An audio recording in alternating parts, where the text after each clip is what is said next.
Welcome back to Coffee and Conversation. And I am rumpled and wet and disheveled and so on because I just came back in from a neighborhood block party. And we'll talk about that as we get the video going. And Audie is trying to, here, it's all right, come on. He's trying to climb into my lap.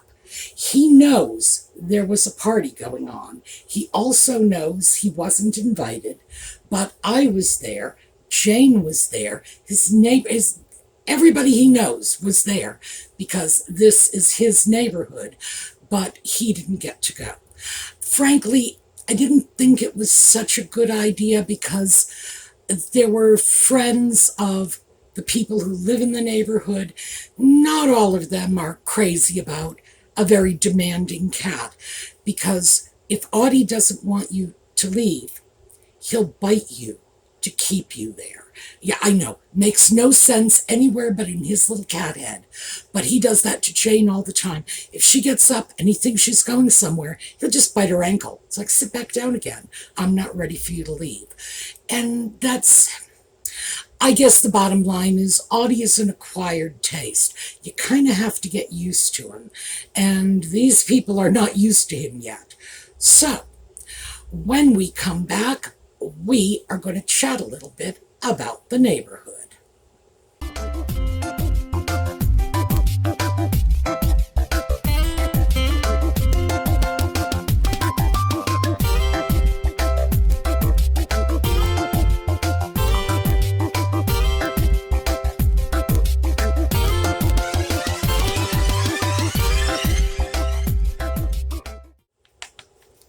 So, as you can see, Audie has stayed.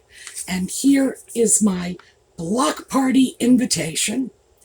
And it was a lot of people because the woman who put this together invited friends and family and people from work as well as people from the neighborhood. And she did this because she's been in the neighborhood for a year and hasn't met anybody yet, which is awful. And I personally feel bad about that because ordinarily I'm the one that goes around knocking on doors saying, hi, this is our neighborhood. And we all have to, pretend we are a little family of neighbors here. And I'll explain that in a moment. But the reason I never went over there was because when she first moved in, I was told she had a new baby. And that's the sort of thing you just don't go over to a new mother banging on the door saying, let me interrupt whatever's going on with you and your child because I want to talk neighborhood foolishness. This is something of an odd neighborhood. We are a very small collection. There are 9 houses in my immediate area, and the township designated it as a village. We are a village. Isn't that charming? That sounds like something, on the Swiss Alps or the English countryside, but no, we're a village. And of course, my schoolhouse was at one time the village school, and the house across the street from me had the village candy store, and on the opposite, catty-cornering me on the opposite corner, that was a general store, and they're all houses now. But it's a very tiny little group of neighbors. And I have been here for 13 years. And of course, I came from a city. And everybody talks about how people in the city are not neighborly and not friendly. But I moved into this neighborhood, 9 houses, and you can throw a stone from every one of those houses to every other one of those houses. I mean, even I could do it. And frankly, yeah, I throw like a girl. I mean, that's what my brothers always said, and they were absolutely right. I could throw a stone into every one of these yards. And there were people living in this neighborhood who had not spoken to neighbors who had lived alongside of them for 30 years. That completely freaked me out because, like I say, in the city, people have a reputation for not knowing their neighbors. But around here, it just seemed very, very strange to me. Cat hair. It's because I've been outside, so I am wet, and Audie is sticking to me. So I started knocking on doors saying, you need to go over and say hello to this person. I was putting on my kindergarten teacher hat, basically. I couldn't wrap my head around it, and it just seemed utterly unreasonable to me. It's all well and good to say, I don't need to talk to my neighbors. I have family. I have friends. Well, if you fall down your stairs, is it your family or friends that are going to come over and help you? No, it's not. It's your neighbors. If you have a power failure and you need to get the stuff out of your refrigerator and into somebody else's refrigerator, are you going to call your kids up in the next town? No, it's going to be your neighbors. That's one of the interesting things you learn in New England, where we do have power failures, where people do get snowed in, where people do slip on the ice. Yeah, your neighbors are your first line of defense, no matter what's going on. So, of course, people should know their neighbors. Also, I need to know my neighbors because, Audie. I don't want anybody getting the idea that this is some stray cat picking for food out of their trash, which, of course, that's the impression Audie gives. But I wouldn't want anybody to think he wasn't owned, that I would not miss him terribly if he didn't come back home again, that nobody cares what happens to him. That's why Audie always has a collar, and he always has a bell, and when he's out before dawn or after dark, he's got a flasher. I need people to understand, this is a wanted cat. But also because he does intrude in the neighbors' yards, sleep on their back porches, play in their gardens, whatever. I think it's important they know how to get in touch with me, especially if Audie's getting on their nerves. I don't think you get on anybody's nerves, but it's always possible, darling. But I guess he was furious. No invitation for a cat. All his friends were out there, and nobody was letting him come. I was actually surprised that the little block party went off because it began at 6:30, but between about 5 o'clock and 6 o'clock, it poured out. It was like really coming down in buckets. However, at 5 o'clock, it was 98 degrees out. So the rain was very welcome, but I had figured if the heat didn't kill off this party, the rain was definitely going to. But it didn't. It went off. Everybody seems like lovely people. I didn't have a chance to stay as long as I would have liked because, of course, I have to get back to you, tell you all what's going on. But I thought this was great. This is one of the first signs of post-2020 normalcy I've seen in my neighborhood. People retreated into their homes in 2020. I'm sure I've mentioned this before. Most of my neighbors are elderly, but 2 houses were occupied by young people, and when those houses sold, other young people moved in. So this was really good. But because it was an elderly neighborhood, when the pandemic was going on, and even in the post-pandemic period, people were afraid to go out. They got into the habit of cocooning in 2020 and just never got out of it again. So this is the first sign of return to normal we have seen in this neighborhood. And I think that is fantastic. So kudos to Olivia for putting this together. By the way, she has a dog and she's getting a new puppy. I think I'm going to have problems about the new puppy because Audie wants a dog and he's already made himself at home in her neighborhood. She's seen him. He's been sleeping under her car and all the rest of those highly invasive behaviors he has. After all, it's his neighborhood. What's her car doing, in his driveway? But they will have a puppy, and Audie's kind of dog shopping. So I'm very much afraid that Audie's going to try to steal their dog. He has been bringing home rabbits and chipmunks. Nothing besides rabbits and chipmunks. It's not like he's bringing home, possums or voles or whatever else. It's just rabbits and chipmunks so far, because he misses his dog and he would like another pet companion. He doesn't know the dog is dead. I don't know if I explained that. That was my bad. I did this insanely dumb thing when the dog died. In my defense, I didn't know any better. We have a pet crematorium in our neighborhood, in our little village. It's like across the street from 2 doors down from me. That's how close it is. When my dog passed away, I called them. They were here in less than 5 minutes, removed the dog, and Audie, who was in the house when it happened, had no idea. I didn't know that when something like this happens, you're supposed to let the other animals see their deceased companion, and then they know that the dog, and that was what it was in Audie's case, it was his dog. They know the dog has died. Audie didn't know that. All he got out of the experience was his dog was here in the morning and gone in the afternoon, and gone the next day, and then the next day. I have a picture. I can dig it out for you. I absolutely will.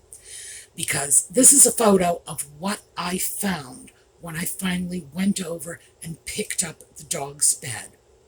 Audie had put his favorite cat toy and a dead mouse under the dog's bed in order to lure the dog back. It's like, look, here's a snack for you, and you can have my toy.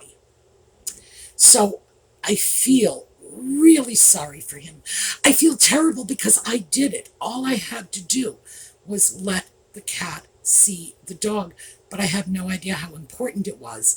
I anthropomorphized my cat and said, if this were a 5 or 6 year old child instead of a 5 or 6 year old cat, would I let the child see the dead dog? And the answer is no. No, I would not have. So I treated the cat the same way. Consequently, Audie's not clear about what went on, and he still goes looking for his dog.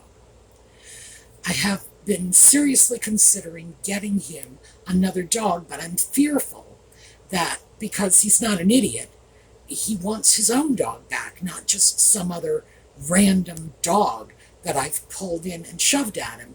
Although, the fact that he's bringing home bunnies and chipmunks suggests to me he might not be over picky about what he has as a little animal companion. And frankly, I could do with a little help with Audie. I love him to death, but he's very, very emotionally needy. And when he could sort of let that out on the dog, because the dog was very emotionally needy too, and Audie would comfort the dog. So when the dog would be anxious or feeling stressed or that separation anxiety, if I would walk out the door and not take the dog with me, Audie would go over and comfort the dog. And Audie got comfort out of that. So the full burden of a very needy cat did not fall to me in those days. It was shared by the dog. And I guess, the cat shared some of the dog neediness too. It worked out well. We were a threesome and we functioned well as a threesome. The dog really couldn't stand the fact that Audie and I both like the bedroom at about 12 degrees. That's winter, that's summer. The air conditioning is running all night long in the summer.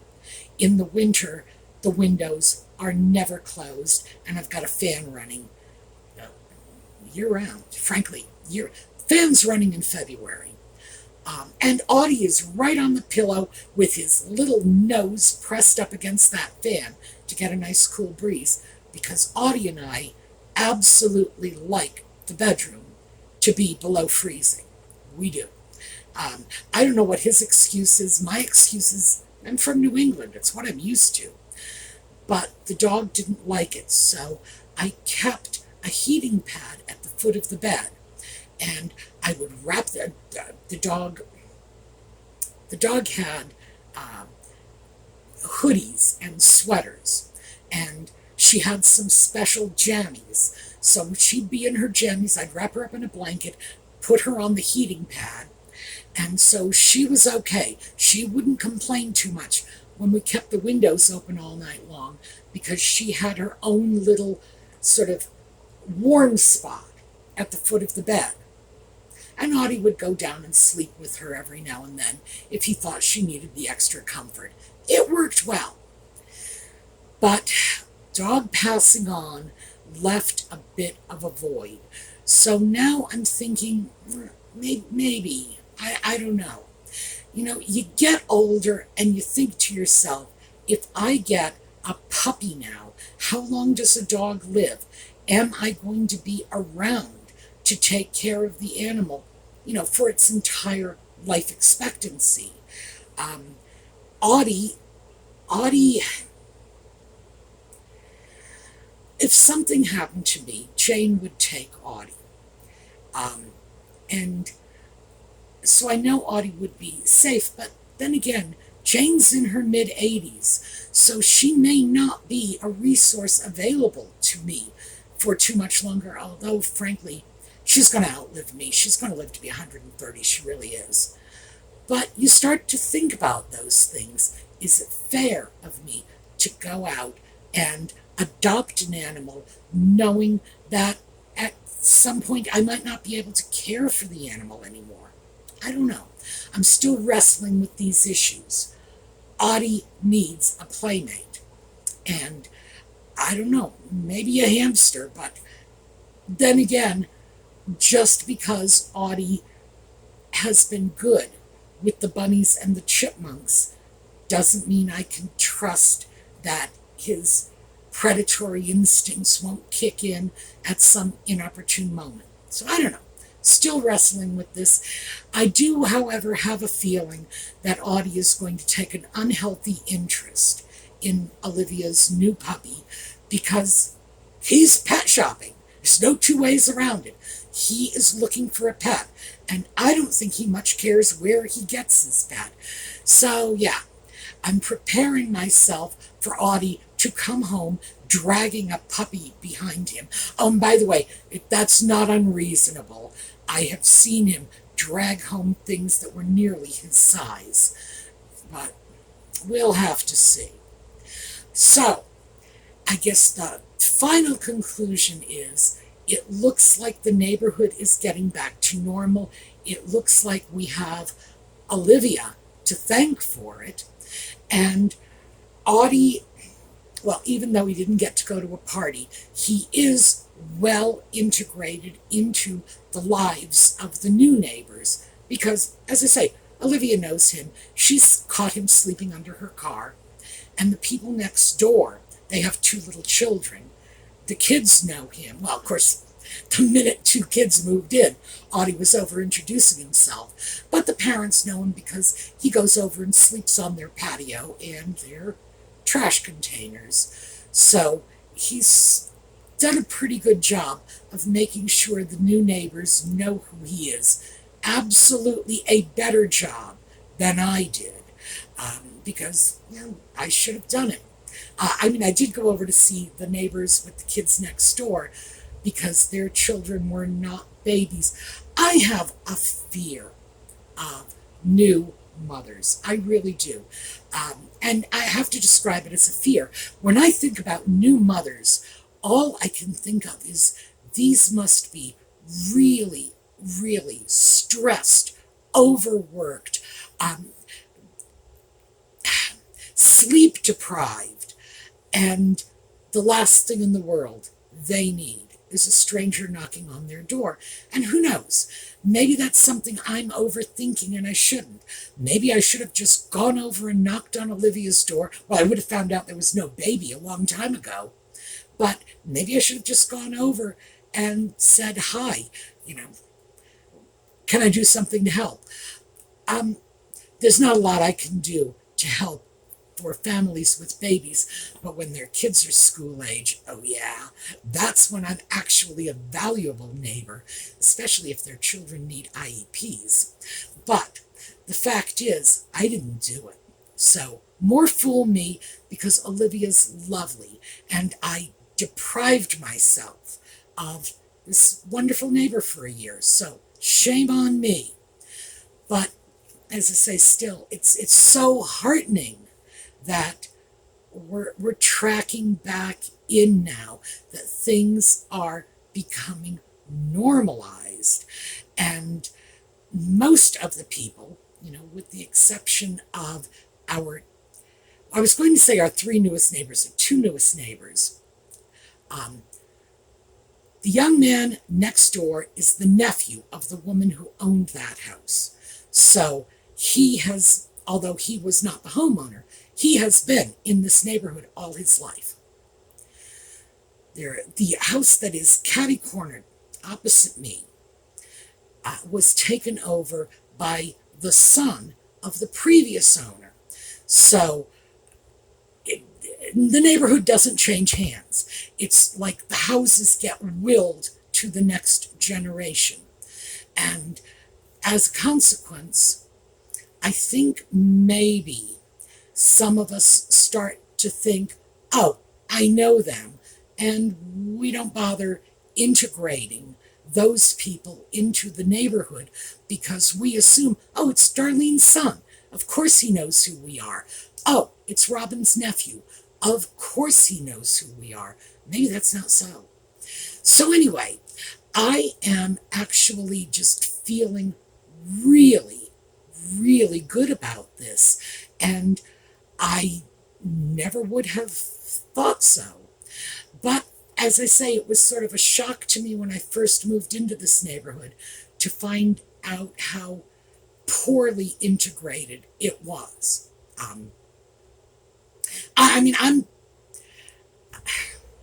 I don't deal with poor integration.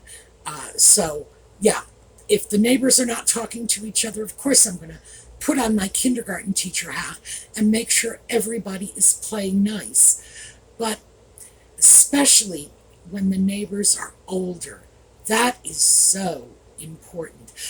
I'm older and I am alone in my home. The only other neighbor alone in their home is my neighbor Matt across the street, and he's a young man, so what difference does it make? And frankly, being a young man means he's alone nominally. There's always some pretty girl wandering in and out. But you do have to think about these things. You do need to be aware of what's going on in your neighborhood. I've been here 13 years, and I would say the first 10 years, most of that awareness had to do with the safety of my neighbors. Are they okay? Do they need anything? They're getting older. Are they managing for themselves? And now, ever since 2020, now I'm thinking maybe I'm falling on the other side of that divide. Maybe I'm one of the older neighbors now, and people ought to come in and check on me. But don't worry, I haven't hit that point yet. But it is something to think about. So any of you who have older neighbors, who have neighbors that you used to see socially before the pandemic, but we can't be the only neighborhood that fell into that isolation mindset. If that's something that's going on for you, reach out. And that's what Olivia did. I'll show you her flyer again. She just put this together and just sent it out to everyone. And in fact, I think she went down to the township and just got a list of the property owners because my invitation to the block party came to my company name and not me personally. So I think that's how she got everyone's address. It's obviously not as difficult as it seems, and my neighbors are great. Really great. If you don't believe me, ask Audie. Well, you've seen that. Okay, that's the slideshow we're doing on the way out. I'm going to show Audie playing with Jane. This is Audie being a happy neighbor. So, we are going to get back together again for more coffee and conversation tomorrow. It's supposed to be cooler. It was almost 100 here today. By the way, that's not that heat index thing. I grew up long before there was any heat index, so I can't wrap my head around that. I think in terms of the actual temperature on the thermometer. That's what makes sense to me. So yeah, 98 degrees. It'll be cooler tomorrow, but I don't think we're going to get the downpour we got this evening, so hey, maybe it'll even itself out. I do know that this is not bad. There are parts of this country that have gotten it far, far worse than we did. So, that's what I've got for you today. I will see you all tomorrow. We're going to watch Audie playing with Jane. And in the meantime, have a terrific day and reach out to a neighbor. See you tomorrow.